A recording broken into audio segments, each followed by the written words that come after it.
बहुत समय पहले पहाड़ों के बीच एक छोटा सा गांव था जिसका नाम सुंदरपुर था।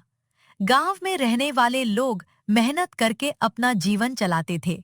उस गांव के किनारे एक टूटी फूटी झोपड़ी में मोहन नाम का एक गरीब लड़का अपनी माँ के साथ रहता था। मोहन के पिता का कई साल पहले देहांत हो चुका था। घर में पैसे नहीं थे और खाने के लिए भी अक्सर बहुत कम अनाज बचता था। लेकिन मोहन का दिल बहुत बड़ा था। वह गरीब जरूर था, मगर कभी किसी का बुरा नहीं सोचता था। मोहन बेटा, घर में आज के बाद खाने के लिए कुछ नहीं बचेगा। पता नहीं कल क्या होगा। मोहन अपनी माँ को परेशान देखकर मुस्कुराया। माँ, आप चिंता मत करो। मैं जंगल से सूखी लकड़ियां लेकर आता हूँ। उन्हें बेचकर कुछ पैसे मिल जाएंगे। लेकिन बेटा, जंगल बहुत दूर है और वहाँ जंगली जानवर भी होते हैं। मैं जल्दी लौट आऊंगा माँ। मोहन अपनी छोटी सी कुल्हाड़ी लेकर जंगल की तरफ निकल पड़ा। मोहन जंगल में काफी अंदर चला गया। वो सूखी लकड़ियां इकट्ठी कर रहा था कि अचानक उसे किसी के रोने की आवाज सुनाई दी। बचाओ, कोई मेरी मदद करो। इस घने जंगल में कौन रो रहा है? वो आवाज की तरफ बढ़ने लगा। थोड़ी दूर जाने पर उसे एक पुराने पेड़ के पीछे नीली रोशनी दिखाई दी। मोहन ने पेड़ के पीछे देखा तो उसकी आंखें खुली की खुली रह गईं। वहां एक छोटी सी जादुई परी बैठी थी। उसके पंख चमक रहे थे, लेकिन उसके चेहरे पर उदासी थी। तुम तुम कौन हो? मैं चंद्रिका हूँ। मैं एक जादुई परी हूँ। लेकिन तुम रो क्यों रही हो? एक दुष्ट जादूगर ने मेरी जादुई शक्ति छीन ली है।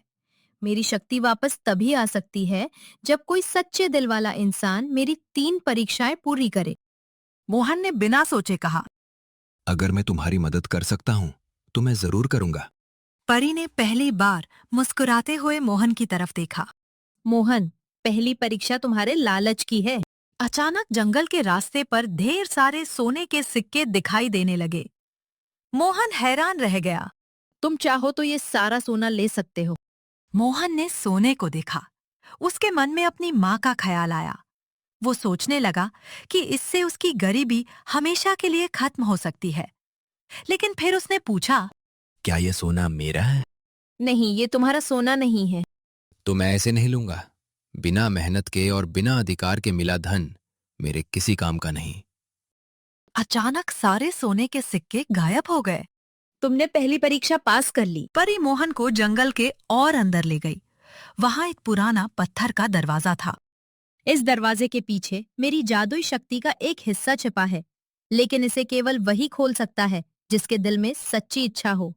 मोहन ने दरवाजे को छुआ, लेकिन दरवाजा नहीं खुला। मैं इसे नहीं खोल पा रहा। अपनी आंखें बंद करो और बताओ कि तुम्हारी सबसे बड़ी इच्छा क्या है। मोहन ने आंखें बंद की। कुछ पल बाद उसने कहा, मैं चाहता हूं कि मेरी माँ को कभी भूखा न सोना पड़े, और अगर मेरे पास कभी ज्यादा खाना हो तो मैं गांव के गरीब लोगों की भी मदद करूं। अचानक पत्थर का दरवाजा चमकने लगा और धीरे धीरे खुल गया। परी की आंखों में खुशी थी। तुमने दूसरी परीक्षा भी पास कर ली। लेकिन मोहन को पता नहीं था कि कोई उनका पीछा कर रहा था। वो था गांव का लालची आदमी रघु। रघु ने मोहन और परी की सारी बातें सुन ली थीं। अगर इस परी के पास इतना जादू है तो मैं उससे दुनिया का सबसे अमीर आदमी बन सकता हूं। रघु चुपके से उनके पीछे चलने लगा। दरवाजे के अंदर एक विशाल कमरा था। कमरे के बीचों बीच एक चमकदार संदूक रखा था। यही मेरी जादुई शक्ति का आखिरी हिस्सा है।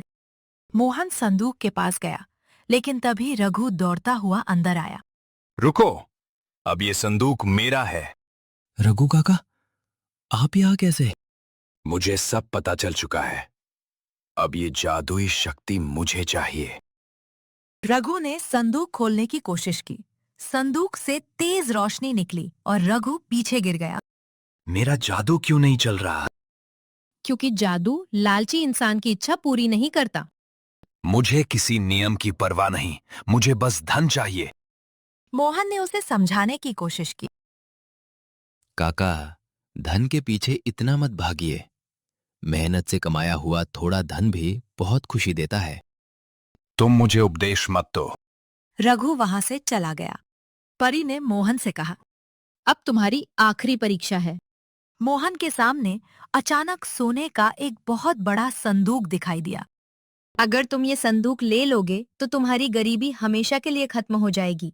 तुम्हारी माँ के पास बड़ा घर होगा, बहुत सारा धन होगा, लेकिन इसके बदले मेरी जादुई शक्ति हमेशा के लिए खत्म हो जाएगी। मोहन ने संदूक को देखा। उसके मन में अपनी माँ का चेहरा आया। वो चाहता था कि उसकी माँ को फिर कभी परेशानी न हो, लेकिन उसने परी की तरफ देखा।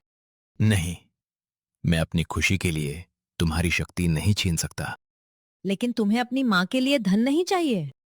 चाहिए, बहुत चाहिए, लेकिन अगर किसी दूसरे को नुकसान पहुंचाकर मिलेगा तो मैं ऐसा धन कभी नहीं लूंगा।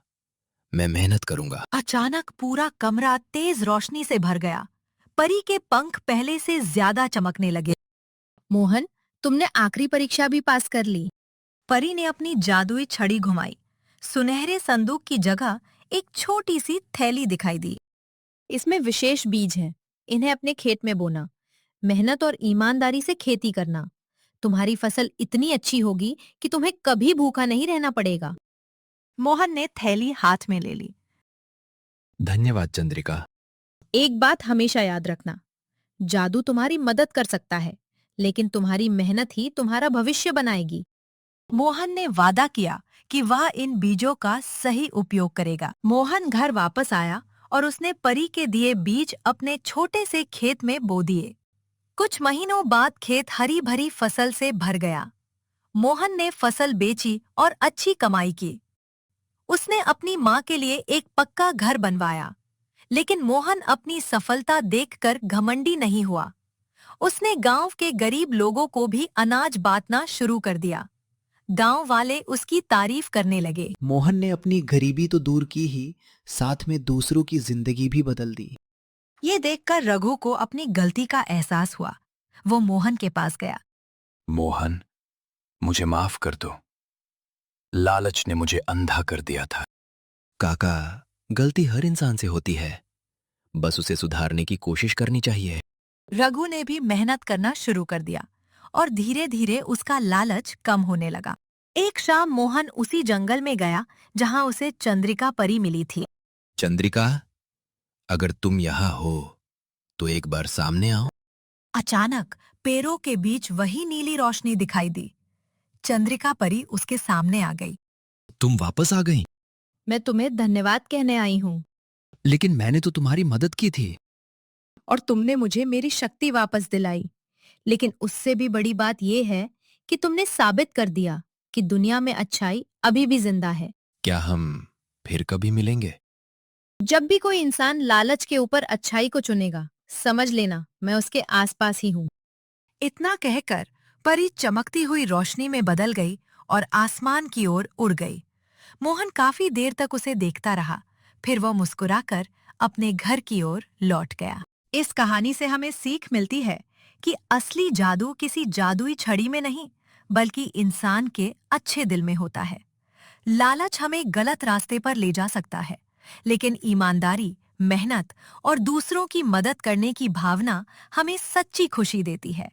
इसलिए हमेशा सही रास्ता चुनिए, चाहे वो रास्ता कितना भी मुश्किल क्यों ना हो।